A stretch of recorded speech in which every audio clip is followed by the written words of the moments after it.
Hola a todos, bienvenidos a Misterios Vanessa.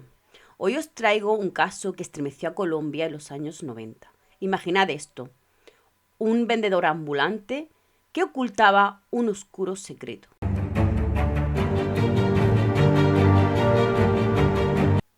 Voy a contar este caso con el máximo cuidado posible porque hay cosas horribles y sobre todo porque este ser, la bestia, atacaba a niños. El número de víctimas es escalofriante. Garavito confesó haber asesinado a más de 200 niños, pero se cree que la cifra real puede ser aún mayor. Los actos que cometió son brutales. El 12 de octubre de 2023 sale a la luz la noticia de que ha fallecido Garavito, la bestia, el mayor infantil de la historia de Colombia. Garavito murió en el hospital de Valledupar a los 66 años. Fue condenado a más de 1800 años, pero en Colombia, al no haber cadena perpetua, esta pena se le rebajó a 40 años. Al confesar dónde había enterrado a algunos de los niños, esta pena se le rebajó a 25 años. Y esta bestia hubiese salido de prisión en 2025. Por suerte, este ser ya no podrá ser libre nunca. ¿Quién es Garavito? Luis Alfredo Garavito, la bestia. Nació el 25 de enero de 1957 en Génova, Quindío, Colombia. Hijo de Rosa Delia Cubillos y de Manuel Antonio Garavito. Tenía 6 hermanos, él era el mayor de todos, y Garavito vivía en un entorno familiar problemático. Su padre era muy violento y alcohólico. Su padre los torturaba constantemente a él y a toda su familia. Incluso en alguna ocasión Garavito vio cómo su padre abusaba de su madre delante de él. Era una familia pobre y falta de recursos. Su madre tampoco era muy cariñosa con él. Tuvo una infancia muy difícil que posiblemente jugó un papel muy importante en su desarrollo psicológico. Garavito cuenta: mi papá no dormía con mi mamá, dormía conmigo. Él me bañaba. Tengo un recuerdo vago, era de noche. Él como que me acarició, me tocó las partes íntimas. A ese señor nunca lo quise, lo veía como un verdugo. Claramente su padre abusaba de él. Con 13 años fue abusado por un amigo de la familia, pero no solo abusado, sino también torturado. Le hizo barbaridades al pobre niño, al pobre Garavito. A partir de ahí se convirtió en una persona agresiva, paranoica y empezó a sentir una fuerte atracción por los niños. Tuvo una infancia terrible, muy dura, y es algo por lo que no debería pasar ningún niño. Pero esto no justifica de ninguna de las maneras los horribles crímenes que cometió, convirtiéndose en uno de los criminales más infames de la historia de Colombia. El primer delito conocido de Garavito fue cuando tenía 15 años.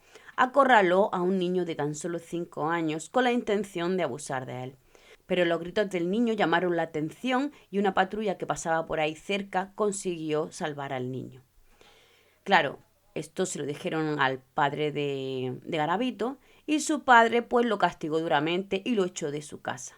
Pero no por haber intentado abusar de un niño, sino porque era un niño y no una niña. Lo echó por ser homosexual. Durante muchos años Garavito se refugió en el alcohol, pero esto hacía que fuese más violento, que fuese más agresivo, tanto con sus parejas como con sus compañeros de trabajo.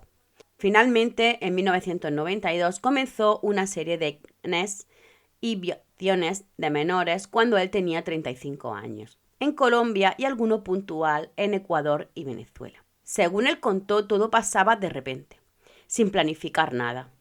Pero eso no era verdad.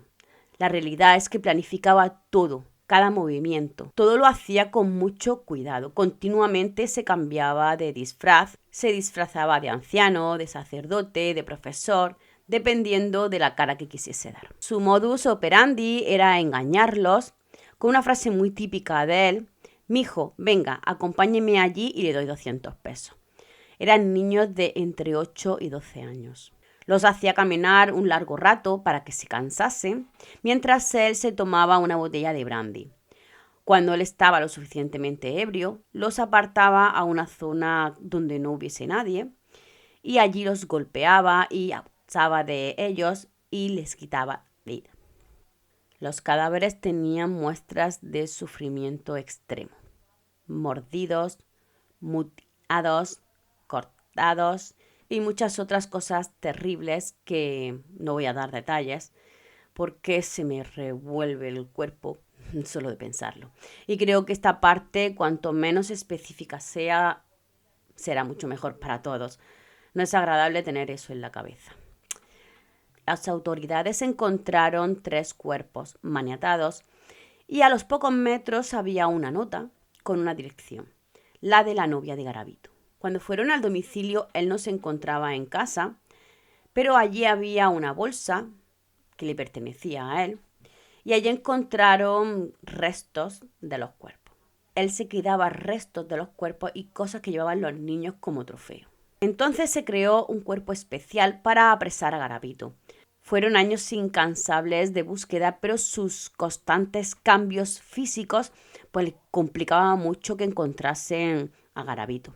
Pero mientras tanto no se paraba de encontrar cuerpos continuamente. Se encontraron restos en más de 60 ciudades y por eso se le puso el apodo de la bestia. La captura de Luis Alfredo Garavito fue el resultado de un trabajo conjunto de las autoridades colombianas y varias circunstancias que llevaron a su ubicación. Aunque no hay un evento específico que condujera directamente a su captura, hay diferentes factores que contribuyeron a su localización y a su arresto.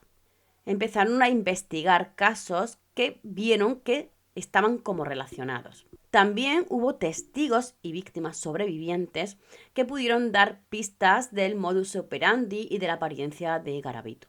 El 22 de abril de 1999 intentó abusar de un niño y este comenzó a gritar. Fue escuchado por un señor que acudió en su ayuda. Le tiró piedras a Garavito y el niño aprovechó y escapó.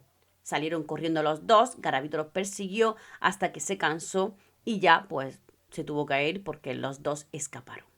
El niño y este señor fueron a una comisaría a denunciarlo y esto también ayudó mucho a su detención por la descripción que le dieron de Garavito. Al final lo vincularon con unas 200 test de niños que al menos se sepa. Puede que haya muchas más. Todo lo tenía apuntado en su agenda del horror y aún así negaba ser el autor de las 114 víctimas que tenía apuntadas. Pero la policía empezó a enseñarle pruebas, las cuerdas con las que lo maniataba, restos de ADN y que encontraban siempre una botella de brandy de la misma marca. Pero nada, él seguía diciendo que era inocente. Hasta que un agente le puso delante un estudio detallado de cómo lo hacía y él, al escuchar sus propios actos, entonces eso hizo que él hablase y estuvo contando todo durante unas 12 horas.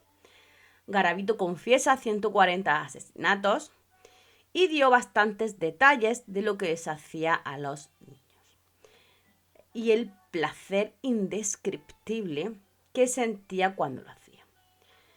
Pidió un mapa y una agenda y de esa manera señaló el sitio donde enterró a los cuerpos. Fue detallando todo, ciudades, cuántos había en cada sitio, todo.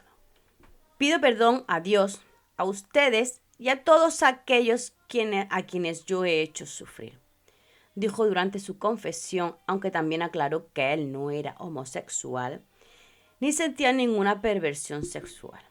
Fue terrible escuchar cómo contaba todo detalladamente y con la frialdad que lo hacía, sin que le temblase la voz.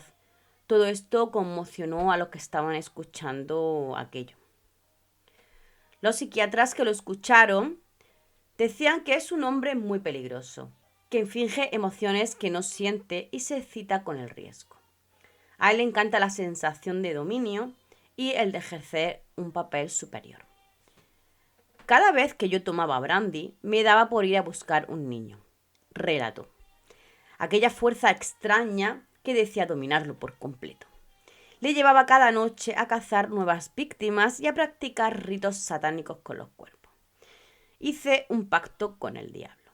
Soltó para justificar las macabras vejaciones, además de resaltar los presuntos malos tratos que recibió de su padre. Pasó su condena en una celda, solo haciendo pendientes y pulseras, pues no lo podían dejar con los presos comunes porque se lo cargaban. Y yo me voy a guardar mi opinión sobre esto mejor, antes de que me quiten el vídeo. Según él, cometí una serie de conductas que infringen las normas penales y las morales. Pero soy un ser humano igual que cualquier otro, con fallas, pero no me considero peligroso.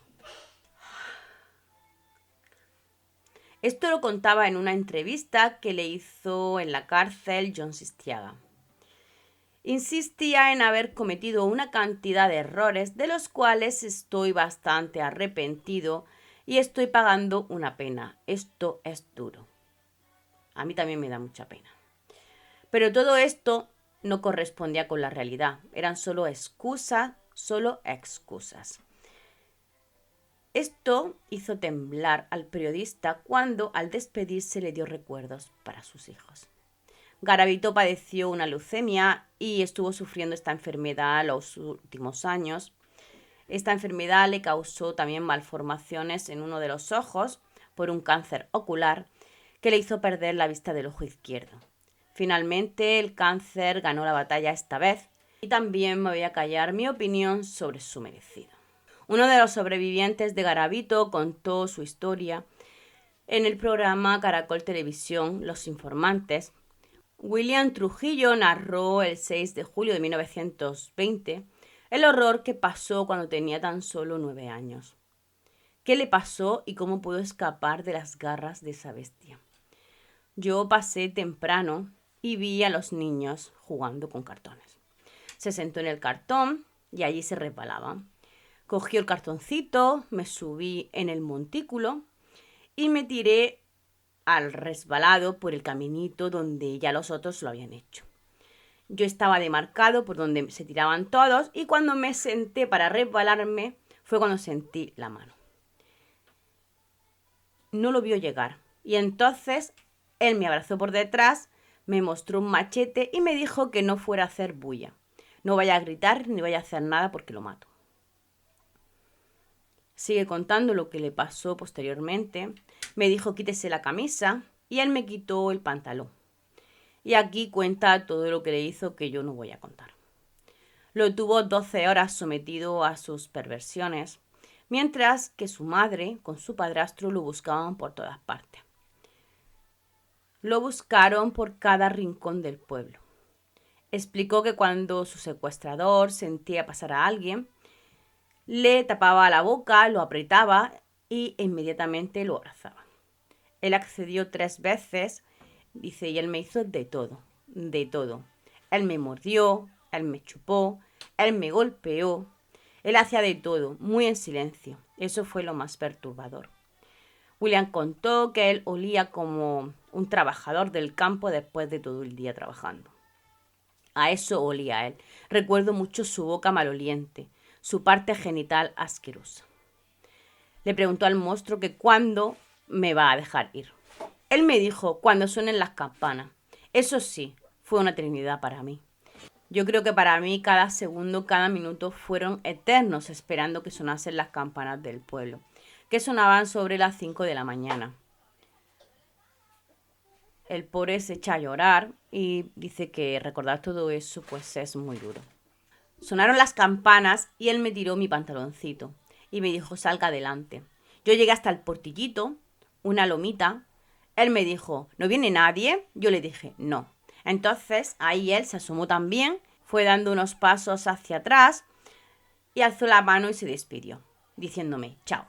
Indicó que en el momento en que le dio la espalda, él salió corriendo como volador sin palo y no paró hasta que llegó a los brazos de su madre, aún dolorido y muy asustado. William llegó a su casa a salvo con su madre. Ella también narró cómo estaba de golpeado y de mordido. Su madre comentó que su hijo cambió con lo que sucedió y que dejó de ser un niño extrovertido. Pusieron la denuncia, pero como ella había bañado al niño, pues no se pudo sacar nada de ADN ni de nada. Con tristeza expuso que quiso hacer mucho por su hijo, pero que ni ayuda psicológica recibió. En la actualidad, el sobreviviente de la bestia, a quien en ocasiones lo atormentan los recuerdos, lleva una vida normal, maneja un taxi, tiene 30 años de matrimonio, de los cuales tiene como resultado una hija de 27 años y un hijo de 11. De todo esto debemos sacar algo muy importante. Cuidemos a nuestros hijos. La seguridad de los niños es lo más importante y hay que hacer todo para protegerlos. Y hasta aquí el caso de hoy. Ha sido una investigación muy complicada por las cosas terribles que he tenido que leer. Si os ha gustado, espero que le deis un buen like. Sígueme y dale a la campanita para formar parte de la comunidad de Misterios Vanessa. Hasta pronto, misteriosos.